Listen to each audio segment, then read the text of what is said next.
Grass green क्यों होती है? स्टार्स ट्विंकल क्यों करते हैं? पानी में फिश क्यों रहती है?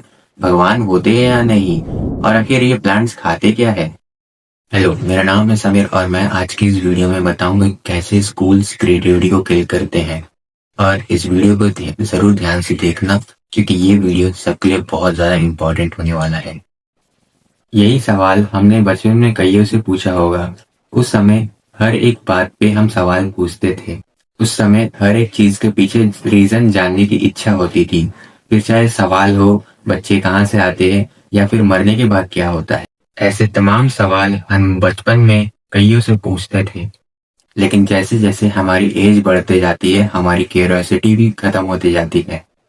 आखिर ऐसा क्यों? जहाँ हर एक चीज के पीछे हमें आंसर जानने की इच्छा होती थी, वहीं आज हम किसी भी चीज के लॉजिक जानने की इच्छा नहीं होती। इसका रीजन क्या है? कहीं इसका रीजन स्कूल तो नहीं? पेरेंट्स के बाद हमारी सेकेंडरी एजुकेशन स्टार्ट होती है स्कूल से, और स्कूल में हम बड़े होते होते हमारी लॉजिकल रीजनिंग और क्रिएटिविटी खत्म होती चली जाती है।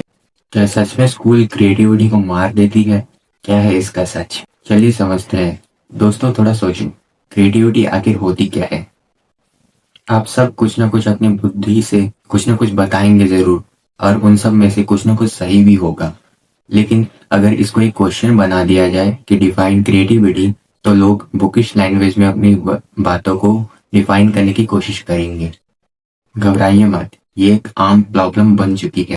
जब आपको एक कमरे में बंद कर दिया जाता है, एक बाउंड्री में सेट कर दिया जाता है, तो आपके नेचुरल आंसर्स कहीं न कहीं बदल जाते हैं। देखा जाए तो गॉड से मिला हुआ सबसे बड़ा गिफ्ट हमारे लिए ये ब्रेन है, और यही ब्रेन की वजह से ये मॉडर्न लाइफ पॉसिबल हो पा रही है। लगभग 1.5 किलो का ये बॉडी ऑर्गन इतना पावरफुल है कि किसी भी लाइफ को बना और बिगाड़ दोनों सकता है। हम ह्यूमंस एक्सीलेंस के लिए बने हुए हैं, और वही एक्सीलेंस और नेचुरल इंस्टेंट धीरे धीरे करके कम होते जा रही है, जो कि बड़ी चिंता की बात। सृजन सृजन का मतलब होता है कि कुछ नया बनाना या खोजना। सृजन कोई भी किसी भी तरीके से कर सकता है। अपने रूम में पड़े किसी भी एक चीज को देखिए एक बार, और सोचिए कि ये क्या क्या ये चीज पॉसिबल हो पाता बिना इमेजिनेशन के इंसान का। हर एक चीज की शुरुआत होती है एक आइडिया से, और एक आइडिया ही क्रिएटिविटी होता है। क्रिएटिविटी के बिना आप लाइफ का मजा कैसे ले पाएंगे? नए नए खाने, सॉन्ग्स, मूवीज, बुक्स, पोइट्रीज और लेटर्स, इतने सारे इंफ्रास्ट्रक्चर्स, क्या ये सब बिना क्रिएटिविटी के पॉसिबल भी हो पाता? अगर क्रिएटिविटी नहीं होती तो ये दुनिया कितनी ज्यादा बेरंग और बेस्वाद होती।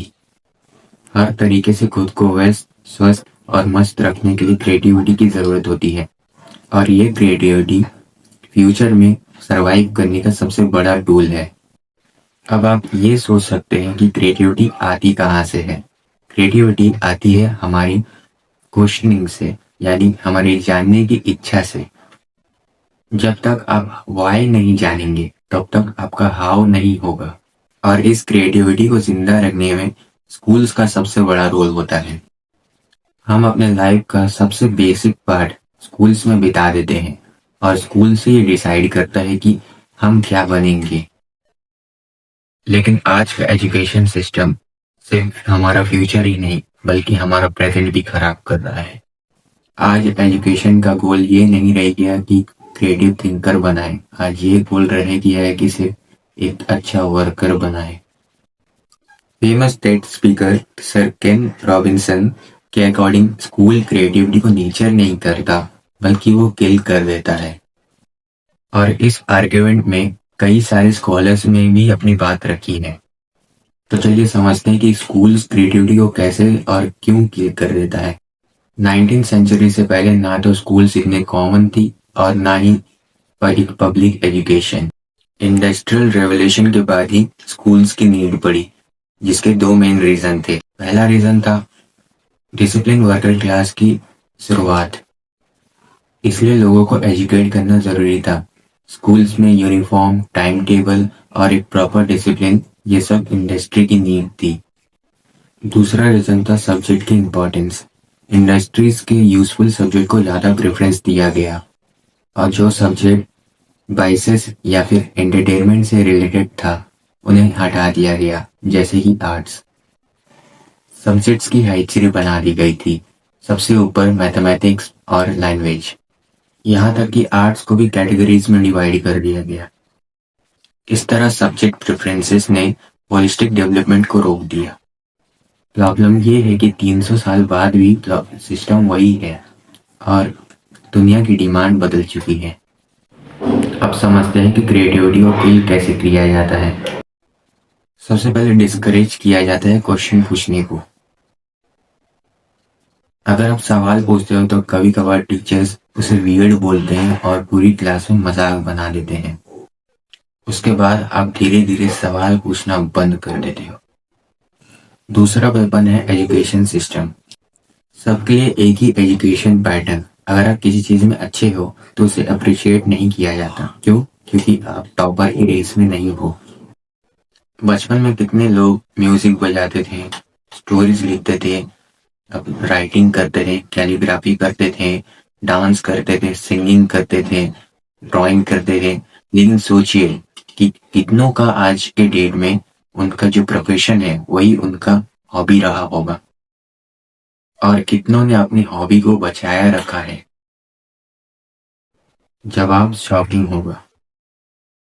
फेमस आर्टिस्ट पैब्लो पिकासो ने एक बार कहा था, every child is an artist, the problem is to we remain as an artist as we grow up. Reason भी बताते हैं कि बच्चे नेचुरली इनोवेटिव होते हैं।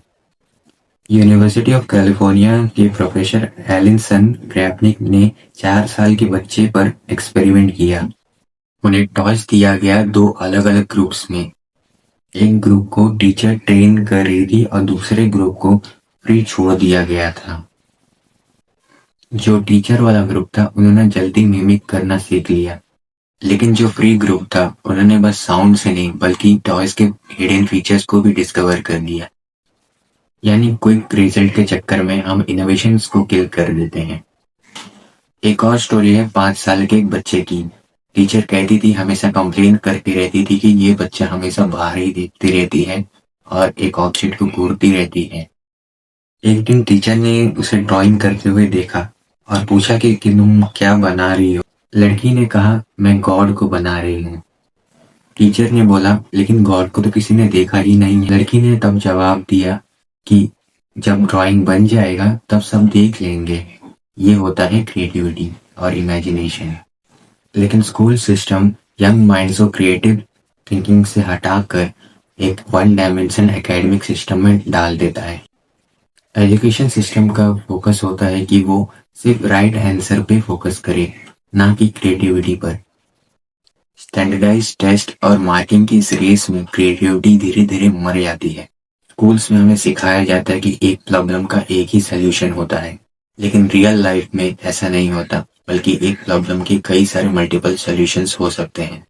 आज के सिस्टम में यूनिफॉर्मिटी और स्टैंडर्डाइजेशन सबसे बड़ी प्रॉब्लम है।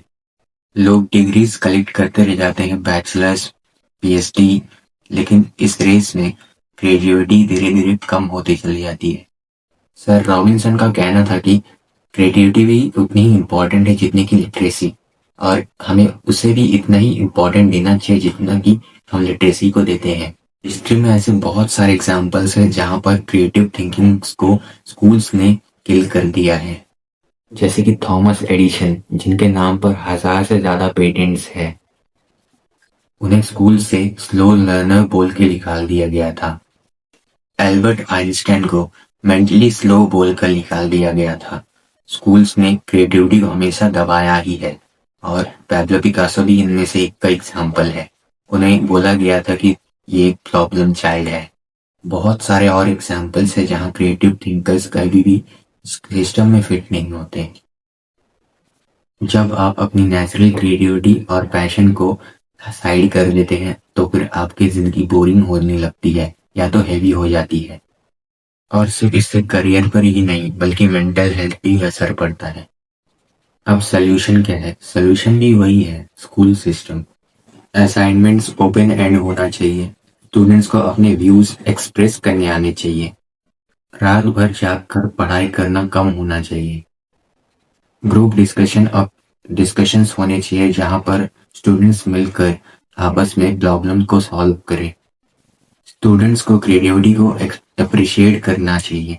अगर किसी स्टूडेंट का इंटरेस्ट स्पोर्ट्स या फिर आर्ट्स में है तो उसे सही डायरेक्शन में इंकरेज करके उसे आगे सपोर्ट दिखाना चाहिए। 19th सेंचुरी को कंफर्मिटी चाहिए थी, लेकिन 21st सेंचुरी को क्रिएटिविटी चाहिए। इसलिए स्कूल्स को भी अपना स्ट्रक्चर रीइन्वेंट करने की जरूरत है, जिससे आने वाले लोग क्रिएटिव बन पाएंगे। तो आज की वीडियो में इतना ही, और मिलते हैं अगली वीडियो में किसी नए टॉपिक के साथ। वीडियो कैसा लगा कमेंट में जरूर बताना, और वीडियो पसंद आया तो वीडियो को लाइक कर देना, चैनल पे नए हो तो सब्सक्राइब कर देना। तो चलो बाय, स्टे क्रिएटिव।